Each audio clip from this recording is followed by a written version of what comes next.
Hello, everybody. We celebrate today the 74th anniversary of Israel with our honorary guest, the Consul of Israel, Paul Person, and more dignitaries and musicians.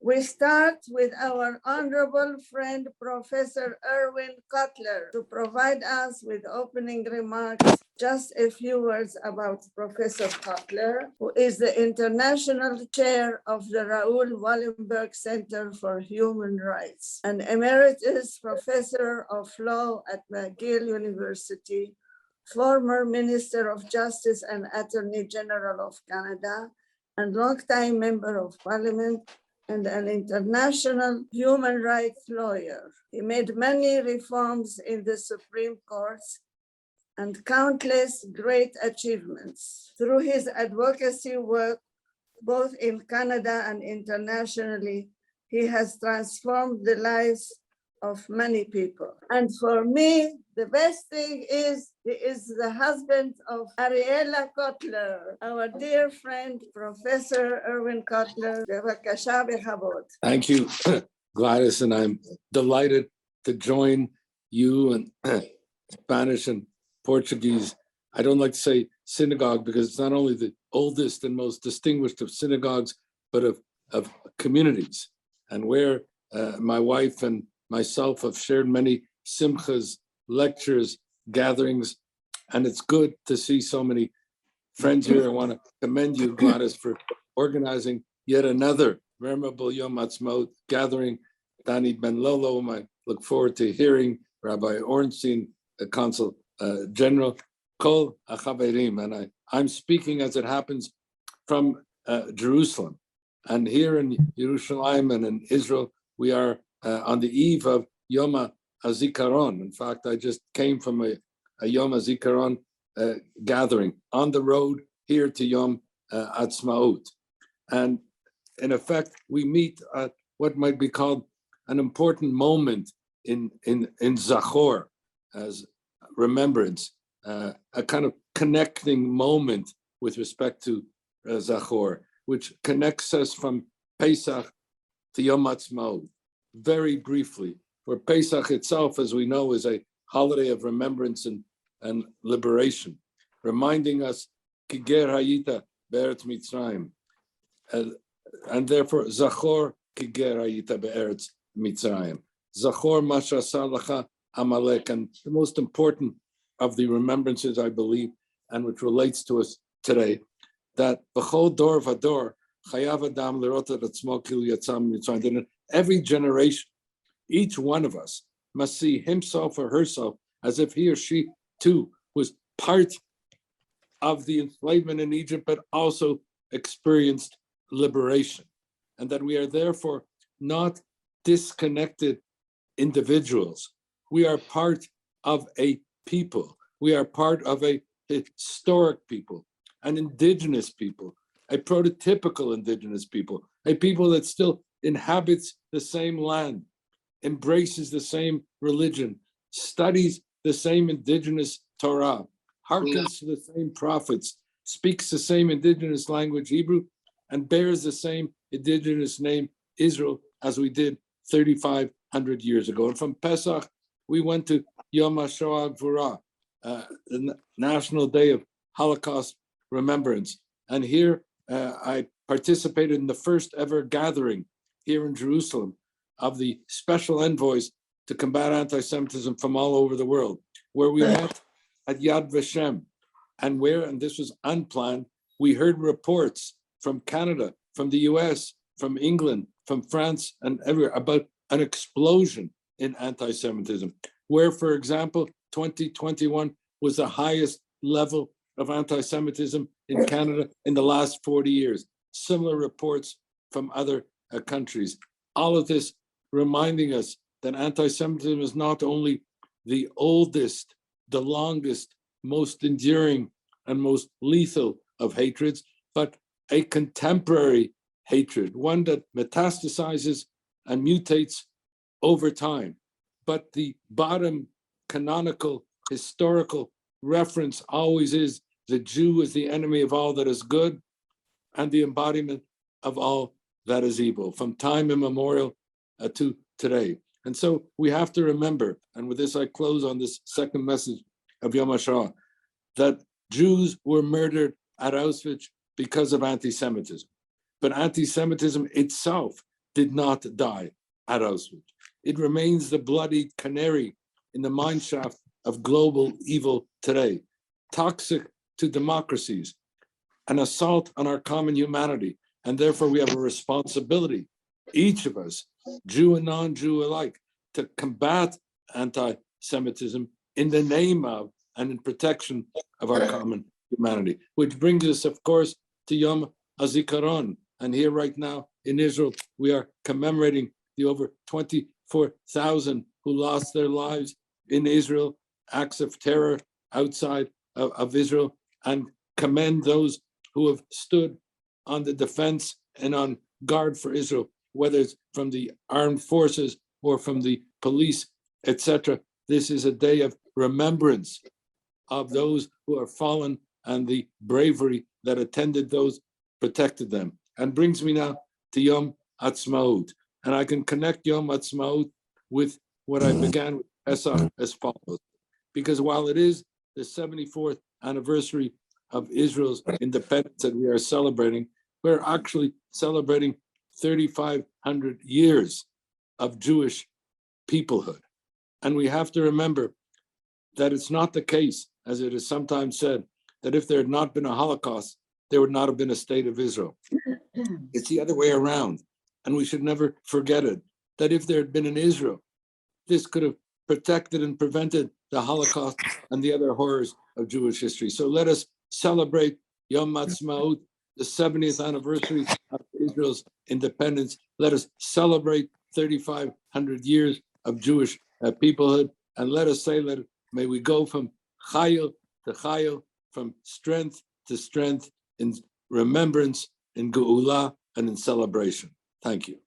Thank you so much, our dear Professor Erwin Cutler. We cannot do celebration of Yom Ha'Atzmaut without your beautiful words and to hear good things about Israel. So now I am inviting our Reverend. Gladys, you are a diamond. You're a jewel. Thank And you. we want to thank, I'm sure that I speak for everyone here on the panel and everyone here assembled for this wonderful pre-Yom Ha'Atzmaut program, to say thank you for all you do for the synagogue and all you do for the community and how much you bring to this Spanish and Portuguese community. Here at the Spanish and Portuguese, we have a staple song that we sing every time we open up a ceremony, or every time we open up a beautiful gathering like this. It comes from the Hallel, which is Baruch haba b'shem Hashem. And I'll sing it for you, for all of you, and my brother Erwin Cutler, and for everybody assembled here today. And we had the privilege of having the Consul General be with us on Shabbat, this past Shabbat, and he spoke so beautifully and spent the time with us during prayers and for Kiddush, and he liked Moroccan food. So that we're doing okay. So let's sing Baruch haba and welcome to everybody. And if you know it, don't worry about it. If you know it, you can sing out loud. Nobody will hear you. Baruch haba b'shem Adonai berachnuchem מבית עמוני. ברוך הבא בשם אדוני ברכנוכם מבית עמוני אל עמוני וירא לנו ישרו חג באבותים עד קרנות המזבח אלי אתה ועודך אלוהי ירוממך הודו לאדוני כי טוב, כי לעולם חסדו. הודו לאדוני כי טוב, כי לעולם חסדו.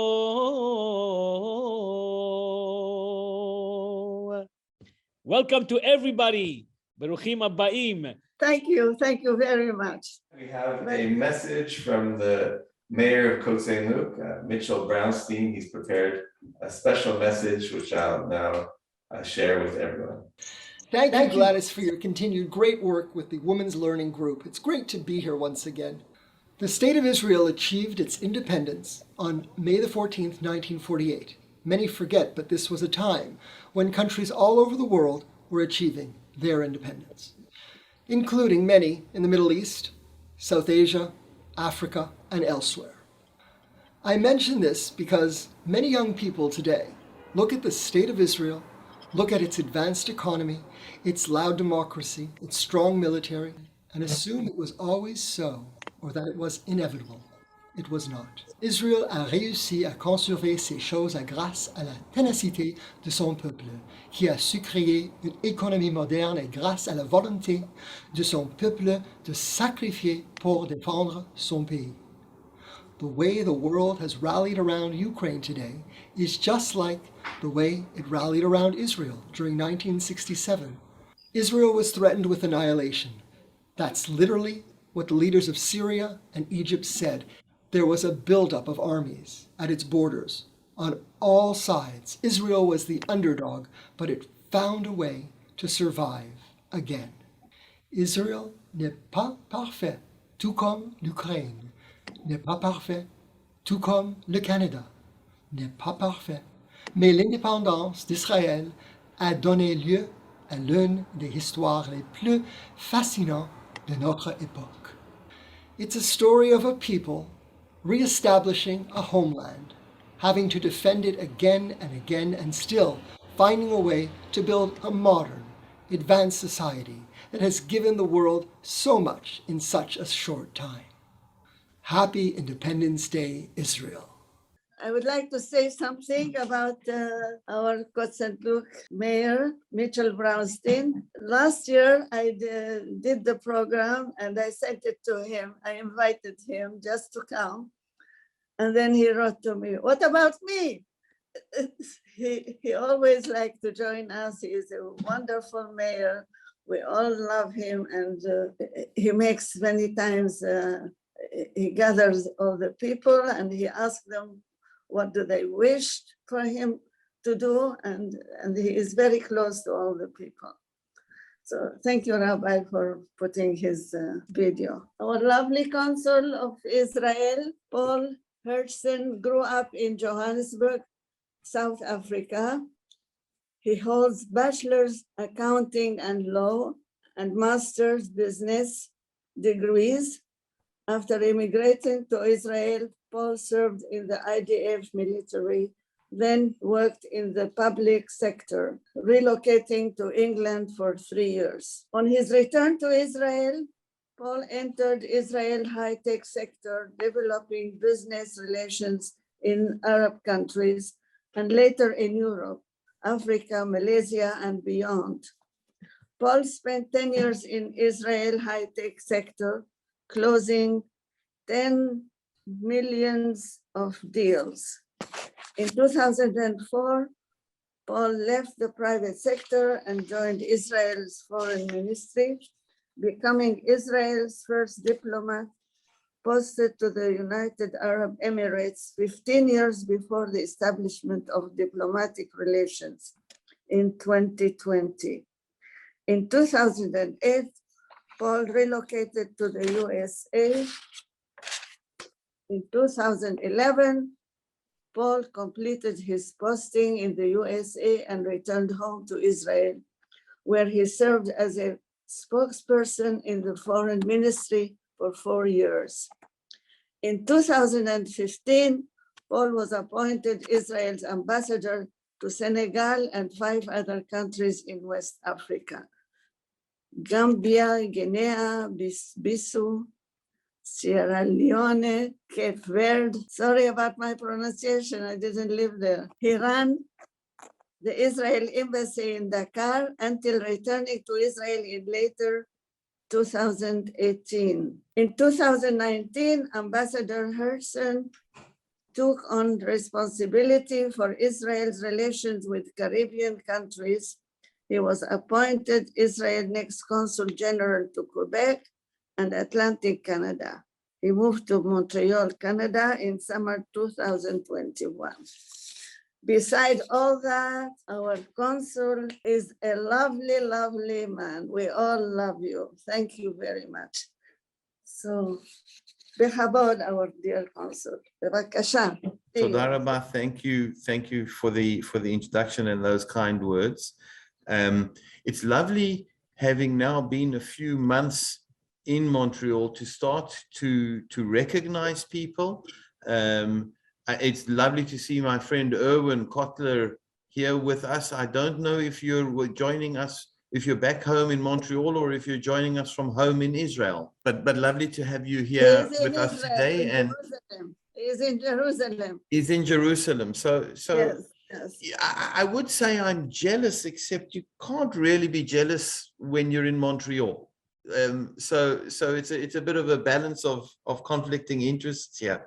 It's been 8 months now, more than 8 months that I'm here in Montreal, in Quebec, and it's been a fascinating and a wonderful experience. It's been very different to what I expected, because I came, of course, hopefully at the tail end of the COVID experience and restrictions, and then you do have this thing in Montreal they call winter, which I recently experienced. But it's an incredible thing to get to know the Jewish community here, to witness the depth and the breadth of the commitment and the engagement and the relationship with Israel. The numbers that I know of, the number of people who visit Israel and the number of times people visit Israel from the Montreal Jewish community is dramatic in comparison, I think, to any other Jewish community around the world. We've just gone through 2 years of COVID, and right now we're meeting on Zoom instead of in person as well. And I think that we're hopefully coming out of that, and it's really, really important to get back to in-person events. And I'm thrilled that this year, both the Consulate Yom HaZikaron Memorial Day event together with the Federation, which will be happening this evening, and the traditional Yom Ha'Atzmaut rally, Independence Day rally, which is on Thursday morning, will be again happening in person. And just to illustrate to you how much has changed in the 2 years of the COVID pandemic, I will tell you that I received a letter of apology from the Emirati ambassador to Canada, saying he wishes he could join us for the rally. He can't join us because he's going to be this week back in the United Arab Emirates for the Eid al-Fitr celebrations, which are yesterday and today. And the Moroccan Consul General is coming to the rally. You know, there are a lot of people who don't like Israel out there, and we've seen it. And tonight at the Memorial Day and now event in particular, we remember all of those who fell in the wars and and victims of terror attacks in attempts to end our sovereignty. But we shouldn't forget, at the very same time, that we are moving forward. We have a peace agreement with Egypt for decades now. We have a peace treaty with Jordan also for decades now. And we have agreements with more and more Arab countries. I'm not pretending that that we've solved all of our issues. We need to reach agreements with Lebanon and Syria, of course, with the Palestinians at the core of all of this, and with many other Arab countries and non-Arab Muslim countries, one day in the future, also Iran. But we should pay, I think, very significant attention to the fact that I received a letter of apology from the Emirati ambassador saying he wishes he could be with us, and that the Moroccan consul general is going to be with us. And this is dramatic. This is an incredible change in relationships, in partnerships, and in the reality of the Middle East.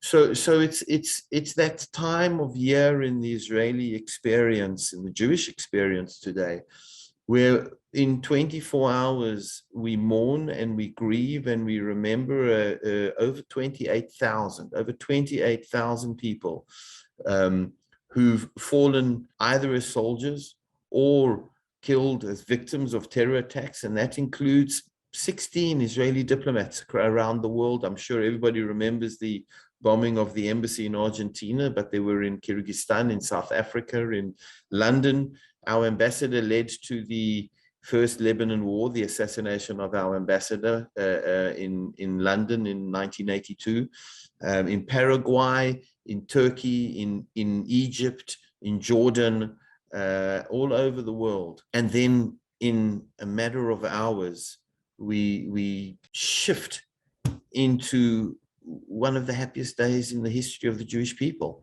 It's not the first time we've been sovereign. It's not the first time we've been independent. It's the third time, but it's the first time in 2,000 years. It's a fairly long time. So it's a very significant time, and we've got a long way to go, but I think it's an occasion of hope. My colleague, the Moroccan Consul General, says to me he's coming to our Independence Day rally. There'll probably also be a demonstration against us. That's okay. And they'll see the representative of a sovereign independent Arab country standing with us, in solidarity with us. That's dramatic. Could I take the quick opportunity? I know, Erwin, you're on mute at the moment, but I wanted to maybe take the opportunity to ask you two questions. One, what's it like being in Israel on Memorial Day, on Independence Day? And what's it like not being in Montreal with the community? Oh, what a beautiful question. Well, as I mentioned in my remarks, Paul, that this is a period of Zachor, remembrance. It began with Pesach. It takes us through Yom HaShoah, Yom HaZikaron, and it all connects to Yom Ha'Atzmaut. I have a particular reflection with regard to Yom HaZikaron because it was my wife that established Yom HaZikaron as a day of remembrance in Montreal for Israel's fallen. So back in 1988, and Gladys was referencing my wife's contribution. So I just wanted to mention that. And I was speaking of that today when I was speaking about at a Yom HaZikaron, Eve Yom HaZikaron ceremony here. But I have to tell you that it's a special moment of remembrance and reflection to be here for Yom HaZikaron. We're on the eve of Yom HaZikaron here in Israel, and I'm looking forward to a special moment of celebration when we celebrate, as I said, not only the 74th anniversary of Israel's independence, but connecting this chibur connection to the spirit of Zachor, the 3,500 years celebrating our indigenous peoplehood in the land of Israel. Thank you. You missed mentioning one thing important. She established the rally of Atzmaut. That is correct. She also established the downtown rally of Yom Ha'Atzmaut, and so established important principles and precedents for Montreal. Absolutely. Thank you for that. We are one of the places in the world that have such a beautiful rally. And this is thanks to Ariella. So that's why Right. we miss, Paul, we miss Yom HaZikaron and Yom Ha'atzmaut in Montreal because of special connection through my wife to both those days. Yes, you did both. I mean, I will say this, and that is that I think it's actually nice in a way that we're having a conversation and not just a monologue from my point of view, because these two events, Memorial Day, Yom HaZikaron, Independence Day, Yom Ha'atzmaut, and their contrast, they're very personal. And it's fascinating, or the reason, Owen, why I asked was because I have the same experience in reverse. Montreal is now my home, and I'm living here, and I've felt a very warm embrace and welcome from the Jewish community. I've also put on a terrible amount of weight from the beautiful culinary experience of Montreal. Yet Israel is where my roots are, and where my children are, and where my life was and will be. So I'm seeing it exactly in the same way as you, in a way, in that I've got two homes, and I'm happy to be in the one, and I'm missing the other at the same time. And it's an interesting. I'm going to stop and hand over to Anthony. I'm just going to say this: there are few, if any, Israelis, and fewer over the years, Jews around the world, who haven't been impacted directly, personally, by the reason why we have Memorial Day. And I want to say thank you to everybody for participating today and in general in these events. 20 years ago, the Jews around the world were participating in Yom Ha'atzmaut, in Independence Day events, but less so in Memorial Day and Yom HaZikaron events. And today it has been brought into our calendar around the world as well. And that's indicative of the relationship, the partnership, the family that the two sides of the Jewish world are, Israel and the diaspora. Anthony, if I can tell you just one thing before handing over to you, and that is that what is special this year about the rally is that we actually got a letter of apology from the Emirati ambassador saying he wishes he could join us, but he's back in the Emirates for Eid al-Fitr, for their festival. Otherwise, he would be at the rally. And the Moroccan consul general is coming to the rally. And I was just saying before you came on how dramatic and how important a change this is. So yes, there are challenges out there, but we shouldn't forget that there are good things happening as well. Thank you, our dear consul. You gave us a great information. You make us feel better that we have the support of some Arab countries, which is something beautiful. We welcome you always, and thank you for all the great information you give us. Now, I would like to invite our dear friend, Anthony Housefather, to say a few words in honor of Yom Ha'atzmaut. Bevakasha, Anthony, bechavod. Okay, toda. Thank you, Gladys. It's wonderful to see everybody on Zoom, and it's great to see Erwin again. I see that he's like, there. We had such interesting meetings in Ottawa last week. So first of all, yes, let me excuse myself. There's a vote in the House of Commons, but I have another 20 minutes. So I'm not going to speak for 20, but I have another 20. The vote's in 28 minutes. So first of all, last week, the week of Yom HaShoah, we had a visit of Israeli parliamentarians to Canada. I am the president of the Canada-Israel Friendship Group in our parliament. And one of the things that's really important is having not only government-to-government relationships, but also legislator-to-legislator relationships. Because we all know that it's important that when things go badly, you have a personal connection so that you can talk to people and work with them. And so we brought legislators from Israel, both in the coalition on the government side and in the Likud opposition, to Ottawa. And we had 2 days of meetings with them. So we had the executive of our friendship group that met, and our executive consists not only of Liberal members, but also Conservative members, one NDP member, and senators. So it's a broad group of people. But they also, we arranged meetings for them with different cabinet ministers. They met with Minister François-Philippe Champagne, for example, with different parliamentary secretaries, with different committee chairs.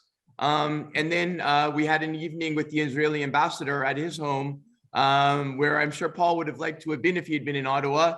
But it was very, very, very, very nice. We had multiple cabinet ministers present, and all of these things allow us to further the relationship. Thus far, we've had a very supportive relationship with Israel. Israel is a friend and ally Canada has supported Israel more than almost any country at international fora where Israel is singled out for unfair condemnation. A new form of anti-Semitism that exists today is attacking Jews because of the state of Israel. We've had way too much of that lately. Last week, we had the B'nai B'rith audit that showed an escalation of anti-Semitic incidents in Canada. And the same is true. The Anti-Defamation League audit showed the same in the United States. Many of those incidents happened last May when Israel was attacked by Hamas, the terrorist group. And what happens in Israel often ferments domestic anti-Semitism. So it is so important for us as a country to, both out of principle and out of shared allyship and friendship, support Israel internationally, and work with them domestically to enhance our trade relationship, enhance our business relationship. There's so much that Israel, the Silicon Valley of the Middle East, keeps teaching us. And part of our meetings last week also related to things like clean water technology that Israel can help us with, particularly in indigenous communities and so forth. So it sort of showed to me, again, now that we're moving into a more normal world post-COVID, how lucky we are to have that relationship between Canada and Israel, and Yom Ha'Atzmaut, and the fact that so many Montrealers will come out and celebrate on Thursday in the streets of Montreal shows that incredible connection between not only Jews in diaspora, but much of the Canadian population and the state of Israel. And so I think we have announced some really interesting things lately. I think all of you know that in our budget, we announced $20 million for the Montreal Holocaust Museum, which is a really important way that we honor the memory of the victims of the Holocaust and those survivors by never allowing anyone again to doubt or question the validity of the Holocaust. So even though it's moving out of my writing into Stephen Guilbeault's writing, I'm still very happy that we're helping with the funding of the Holocaust Museum. I was thrilled to see that we have made finally a decent budget commitment to Irwin and his office of special envoy to tackle both Holocaust remembrance and anti-Semitism across the world, because for too long he was left with no staff resources and no money to support him. He had to borrow staff from different ministries. So thank goodness that the government has committed for 5 years to fund this office at a decent rate. And I was honored as well to speak in the House last week in support of a bill where we will now clearly criminalize Holocaust denial and playing down the Holocaust. That is just so important. Many continental European countries have done it. And while we honor free speech and freedom of expression is so important in Canada, I continue to believe that hate speech is not necessarily free speech, and that under Section 1 of our charter, imposing limitations on the right to speak of Holocaust denial in public settings is a reasonable limitation on freedom of expression. And it looks like that bill, which will be part of the government's Budget Implementation Act, will have cross-party support. Even if they don't all vote for the Budget Implementation Act, they all agree with this part of it. So really happy with how things are going right now in the progress of the relationship in our work against anti-Semitism. And again, I also want to, he probably is too modest to talk about this, but another shout out to Irwin, who last week, again, we're coming up to, this is now past May the 1st. This is Jewish Heritage Month in Canada. This is an entire month to celebrate the accomplishments of the Jewish community in Canada since 1760. And many of you know, because you belong to the oldest synagogue in Canada, the Spanish and Portuguese, was founded in 1768. Over 225 years ago. And we just celebrated, the anniversary, the 250th, not so long ago. The issue of Jewish Heritage Month was an inspiration where Irwin, helped work with Michael Levitt and Linda Fromm to create a nonpartisan, again, bipartisan consensus bill that was unanimously adopted by the House and the Senate in 2018. And one of the things that is so important, again, as a Jewish community in Canada, is that while we sometimes feel that we're exposed to a lot of anti-Semitism, and it's true that the rate of anti-Semitism in Canada, the number of incidents is very high, There was an Angus Reid poll that came out 2 weeks ago, which surveyed people's opinions on every religious group in Canada, and the Jewish community came out on top. More Canadians respected the Jewish community and had positive impressions of the Jewish community than any other religious community in Canada, including Catholicism, Protestantism, etc. And so while we are exposed to a lot of anti-Semitic incidents, we are lucky to live in one of the least anti-Semitic countries in the world, one that honors its Jewish community, and one that is a close friend and ally and always will be of the state of Israel, no matter who is in government. So I want to wish Paul, on behalf of the state of Israel, a very happy Yom Ha'Atzmaut. I look forward to being in Montreal and celebrating with everybody on Thursday. And thank you so much to everybody for having me. Thank you. Thank you so much, dear Anthony. I appreciate, Anthony, the weekly report that you sent to us. I learned from it what I missed from the radio and from the television. And thank you for giving us your time while you are busy with all the conventions and all the meetings, and I appreciate. And I look forward to see you when I go for a walk. Now it is summer. Every time I go for a walk, I look for you. So I hope to see you again. Thank you. Thank you very much, Anthony. That was a great speech. Thank you. Monsieur Paul, you want to say a few words more? I would like to perhaps just take the opportunity to follow up on something that Anthony said. There was the Israeli parliamentary delegation. I wasn't in Ottawa. I'll be up in Ottawa later this week for a follow-up on some of that. But it's absolutely true what he said. The relationship between Israel and Canada is not one which only manifests in the fact that Canada votes in Israel's favor at some international forum. It's also about people meeting all the way from the parliamentary delegations through to business relations and beyond. And that visit, the parliamentary delegation visit to Canada in the last few days was really important. Great feedback from that. And it's lovely to see that it happened. We're planning a lot more of this kind of an activity. Thank you so much. We learned so much from you today, Paul. Thank you. We need to invite you for a whole session so that you will give us a lot of information that we don't hear in the radio and we don't see in the television. We only hear the other sides, but the real thing, you give us a lot of different information that strengthen our morale, and this is what is very important for us. Thank you so much. We have with us Cantor Chazan Eyal Biton, who grew up at the Spanish and Portuguese synagogue, and his parents are here, his proud parents, and now he's been making all kinds of amazing videos of all kinds, including ones relating to the Medinat Israel, the state of Israel. He's prepared, I think it's an original musical composition to a verse in the Hallel, Odcha, and it's called, and I will now share my screen and we can enjoy his celebration. And his Odcha means gratitude. We're grateful for the state of Israel, for Medinat Israel.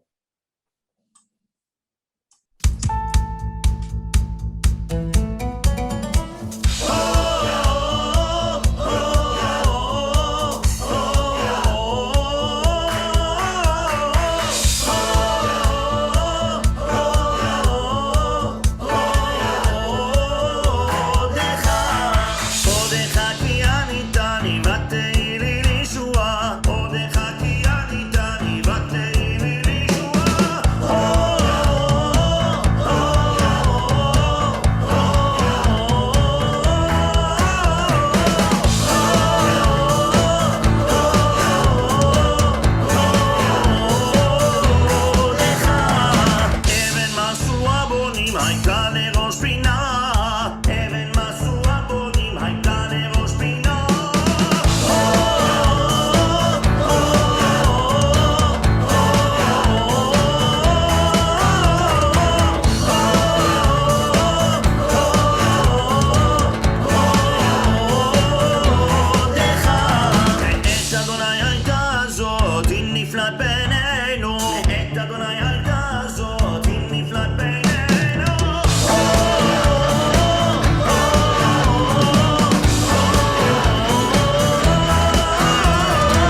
was a verse from the Hallel, from the songs of praise, from the Tehillim, from the book of Psalms that many communities recite on Yom Ha'Atzmaut. So thank you very much. Eyal, are you here? Do you want to? Many thanks for Eyal. We look forward for next year. You never disappoint us. So Gladys insisted that we also include my daughter. I'm very proud. She just got accepted into Vanier for singing, for music. And last week she was at the Siegel Center in Little Shop of Horrors. So we recorded something in honor of this year's Yom Ha'Atzmaut in my backyard. I have just one little thing to say is that, she's 17 and she is more conscious of her hair. So she asked me she was having a bad hair day the day we filmed. So I put a picture of her from the Little Shop of Horrors musical in front of her. So please forgive that. The song that we've chosen is, I think, very appropriate since today is really the cusp of Yom Ha'Atzmaut. And Yom HaZikaron is today, which is a heavy day. And this, I think, is a beautiful song, Shir LaShalom, right? A song for peace that is equally applicable both for Yom HaZikaron, I believe, and Yom Ha'Atzmaut. And there's so many historical references to the song and memories and personal memories. I grew up with this song. I remember driving around in Winnipeg in my dad's car, him playing Lakat HaNachal, Shir LaShalom, and of course, it's taken on all kinds of other references since then with all kinds of prayers for peace. So, and one of the remarkable things I think you'll hear in this video is the birds chimed in with us. So here we go. This is Shir LaShalom. I'm going to put the words to the songs, to Shir LaShalom, in the chat so you can see the translation.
שירו, שיר לשלום, אל תירשו תפילה. וכך תשירו, שיר לשלום, בצעקה גדולה. תנו לשמש נחתו, מפת הפרחים, הצמיתו לבחור. היו לא חולקים, נישאו עיניי בתקווה, לא תרק כוונות. שירו שיר לאהבה ולא למלחמות. אל תגידו לא יבוא, הביאו את היום, כי לא היום הוא הכיכרות, היו רק שלום. שירו שירו, שיר לשלום, אל תלחשו תפילה. רק שירו, שיר לשלום, בצעקה גדולה. יום הולדת שמח לישראל. Bravo, bravo. That's beautiful. Thank you, Hannah. Thank you, Rabbi. That's amazing. I would like to mention something. Hannah used to sing, and she grew up like in the Siegel Center. And Rabbi Orestein used to invite me there since she was little girl to the Siegel Center to see her singing.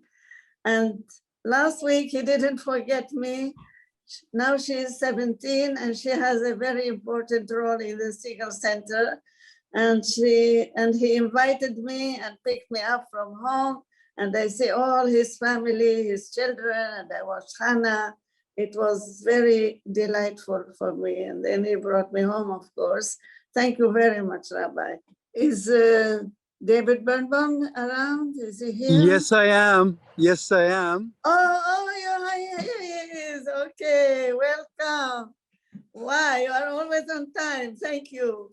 You always make us happy when we see you. David Birnbaum is member of the National Assembly. I never forget that he selected me last year for the International Women's Day for our program of Women Learning Group. That means the selection is for the whole group. And for the one who started it, Rabbi Orestein, I would like to invite David Birnbaum to say a few words for us.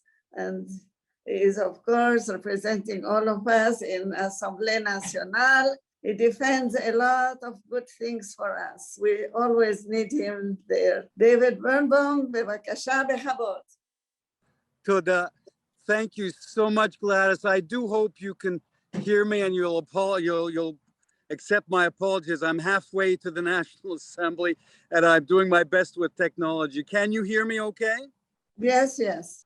Chers amis de Spanish and Portuguese, Monsieur l'Ambassadeur Kirshon, Rabbi Benrolo, Rabbi Ornstein, Cantor Eyal Biton, dear friends, I'm so relieved that I'm able to connect and be with you. And I thank you, Gladys, and your amazing team at the Women's Learning Group. I think this is session number, your 26th series. To your great honor, you're a source of inspiration and learning and sharing for the historic Spanish and Portuguese community and for the larger Jewish community. It's really a pleasure to have just a couple of minutes with you to celebrate this wonder that is in our hearts and our experience, each in our own ways. And that's this light onto the world, our beloved nation of Israel. On this occasion to celebrate its independence. And to, I guess, in each of our own ways, to look at this unprecedented wonder of a nation. And like I say, a beacon onto the world for whom no obstacle has ever been too large, no challenge too daunting, no attack too evil to conquer the spirit of this modern experiment that continues to fascinate and inspire all of us, and not without challenges. And should that not be for all of us? Et chaque jour, un message dans nos propres vies, un message aux leaders élus à chaque niveau de comment on peut se comporter devant les défis, mais devant aussi une obligation solennelle de faire vivre et faire vibrer chaque jour l'histoire et l'avenir d'un peuple. What a shining example, not just for those of us in the amazing diaspora Jewish community around the world, but to all our neighbors, wherever we as Jews live in the world. This is a day where others, one hopes, join us in celebration. And like I say, celebration of an unfinished an unfinished masterpiece or portrait that we will all continue to contribute to. So I'm speaking to you from just off Autoroute 20, but wherever one might be in Quebec, in Canada, attached to and part of a Jewish community, this is a day to reaffirm our love for Israel, and something that each of you live every day, to reaffirm our commitment to being part of its growth and its future and its defense when necessary. Donc, in all of our names, I'm Israel Chai. Enjoy this celebration, and thank you so much for allowing me to be a modest part of it. Toda rabba. Thank you. Merci. Thank you so much, David. We always count on you to give us a nice conversation and a nice speech. And thank you for, you are in the middle of meetings. I am inviting you and you never refuse. You are always welcoming my invitation with pleasure. I appreciate all that. Thank you so much and have a wonderful day. And we look forward for many more meetings and more information, and we learn from you. And we all love you, David. Thank you. Thank you. Thank very you so much. Thank you. Thank you. Can I ask a question to Mr. Paul Hershon? Yes, with pleasure. I would Yeah. like to know, the Palestinians say they have a country, which is not true. But when they travel, what kind of passport do they use? Interesting that. So there are a number of different categories. There are, of course, Israeli Arab citizens who travel on Israeli passports. Historically, the vast majority of the Palestinian Arabs, both in what we lovingly call the West Bank, in Judea and Samaria, and in Jordan, I travel on Jordanian passports, and the majority of the Palestinian Arabs in the Gaza Strip travel on Egyptian passports, because those are the two countries, Jordan and Egypt, which controlled those territories until 1967. I wouldn't rule out, I do believe that there is a Palestinian passport which some countries around the world accept. I may be wrong, but I do believe there is a Palestinian passport some countries in the world accept. But most of them, the overwhelming majority of them, are traveling on Jordanian passports. Thank you. Thank you. That's what I thought. Thank you very much. That was a good question, Andre. Thank you. I just want to take the opportunity to say thank you to everybody who came here today. To say, in a way, an apology for the last 2 years where we in Israel made it so difficult for everybody to visit. We had this COVID pandemic you may have heard about, which made things so difficult for us in Israel and of course here and everywhere else in the world. And that is over. Israel is open. We want you back. We want everybody back. And we look forward to your first visit in 2 years, those of you who haven't been. So the doors are open again, and we're looking forward to re-engaging. Israel's no longer a teenager. Israel today is I would say more a young adult than a teenager, much more confident, creative, taking a stand, doing things on the international stage. We're not yet superstars in the sports field. We're hoping that will come as well. But it's not only technology. It's academia, it's research, it's NGOs, it's humanitarian work and development aid. Just one example, there's an Israeli NGO which has brought drinking water to almost 2 million people in Africa. We're out there, we're making our mark, and it's a partnership. It wouldn't have happened without Jewish communities around the world, and it wouldn't happen, not only in the past tense, but also in the present tense. Where I would argue, I know I'm biased. They pay me to say nice things about Israel. But I would argue that Israel is one of the most exciting ventures of the 21st century.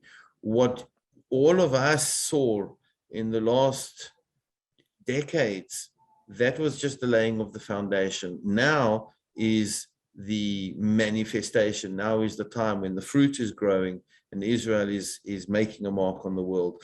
So thank you for the support. Thank you for the friendship. And I look forward to joint ventures into the future. Thank you so much, our dear consul. I am so happy I had the privilege to meet you on Saturday in person. You are so wonderful. The moment we see you, we feel like we know you for many years. Well, it's my second visit to the Spanish and Portuguese already. So yes, it's a relationship which is already now 6 months old. And I look forward to many more in-person visits over the coming years. I'll take the opportunity to say Chag Atzmaut Sameach to everybody. Happy Independence Day. And I look forward to ongoing engagement. Thank you very much. Toda rabba. You made our session so beautiful with your presence. It's a very big honor to have you with us and to have all the dignitaries that came to honor the Atzmaut and to honor you and to honor us. And it's a great honor for us to have everybody.